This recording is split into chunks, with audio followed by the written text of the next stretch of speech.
So this is a short how-to to do spark plugs on a 2020 Kia Telluride. To my knowledge, nobody else on YouTube has done this on the 3.8 liter that Kia has come out with.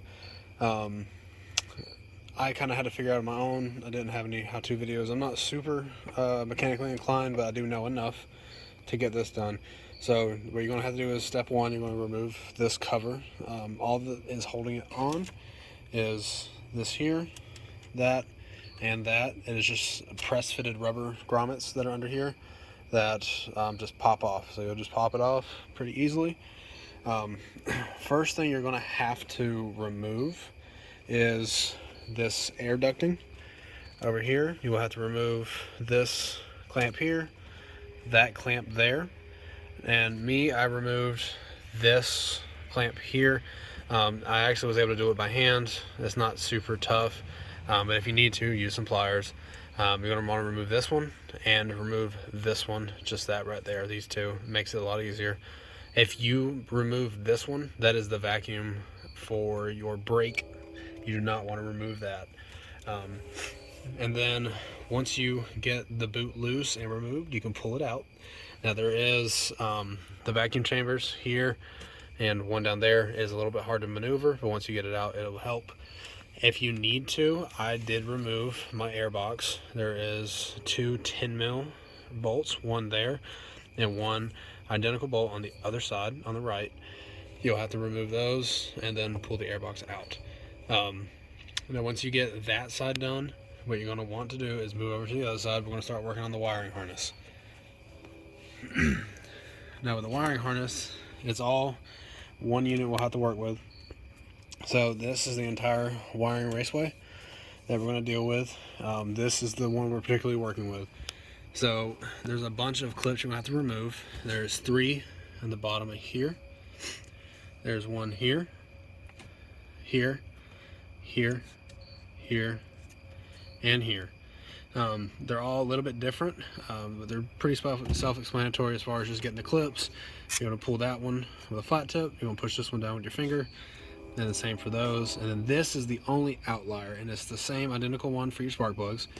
What you're going to have to do is pull the clip towards you like that, and then press like that, and it pops out. Now when you get done, make sure you push it on correctly and then lock it in place. But that is as far as you need to go with the wiring harness on this side. Now you got to deal with the wiring harness on the other side as well. So you have a clip here. You got to remove that. 2 support clips that just keep it in place. You have to use a flat tip on both sides and just push it out. Same here, push it out. And then you're going to have to deal with this clip and that clip as well. You're just going to fold that back. I found it just to lay it back on top of itself, and it's out of the way for the rest of it. Well, what you're going to have to deal with as well, 3 10 millimeter bolts. You got one there, one here, and one there. And that will completely free up the wiring harness from on top of your intake that you'll have to get out of the way. There is 2 hoses you will have to remove. I didn't mention it at first with this, but you'll have to remove this clamp and this hose. You'll have to remove this clamp and this hose.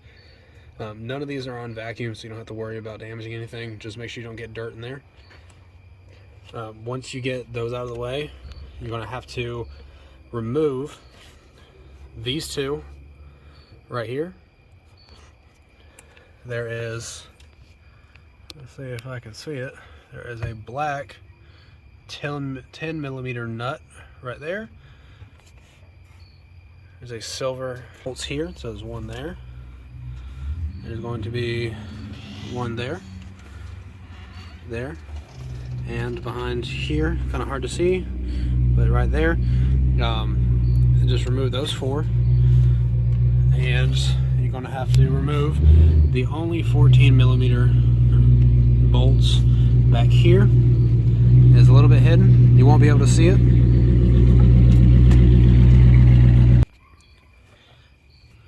Now you will have to remove a single 14 millimeter bolt. It's kind of hard to see. I actually didn't find it at first, but You just need to use a stubby ratchet with a short 14mm socket. And then once you get that off, it's ready to come up. So what you're going to do is just raise it up, hold the wiring harness back, raise it up, and then just pull it out of the way. So once you get that lifted up and away, what you'll have to try not to do is to get dirt in the intake. There is 6 intakes here. You will be able to see the valves, and you will be able to see the cylinders if the valve is open. Please do not get dirt in there. You will cause some major issues if you do that. I recommend just putting a towel down or a clean shop rag. Set it down on top, and then you'll start working on the coil packs. So there's 6 coil packs. Now if you need to remove the clips, just like the other one I described, you will just pull that back. It's a little bit helpful to have a flat tip, but you can just pull it back, push that tab down, and then just pop it out.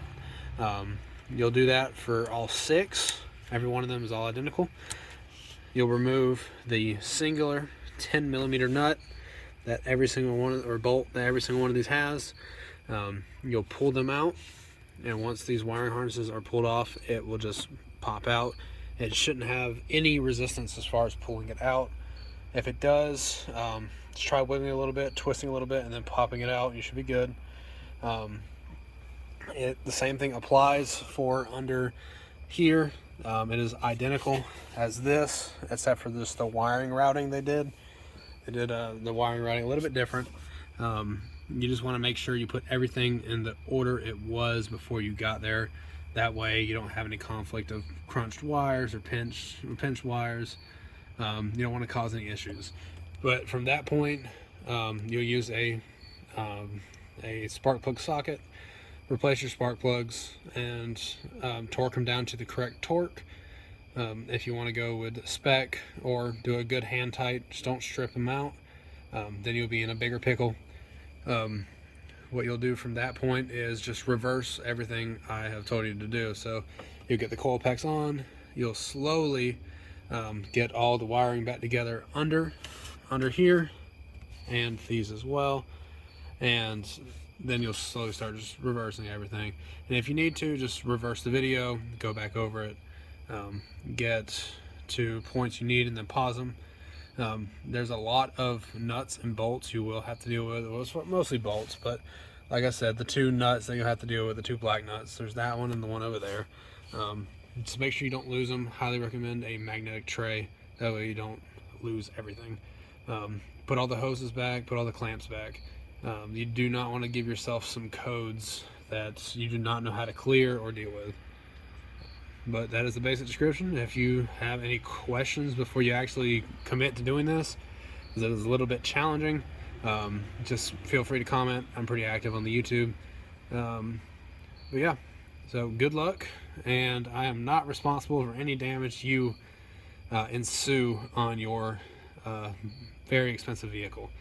I just happen to be the only person, to my knowledge of my little bit of research I did, to actually attempt to do this on such a new vehicle, mainly because the spark plugs are rated for 120K, and I don't believe anybody else has hit 110K yet on this vehicle. It is quite new.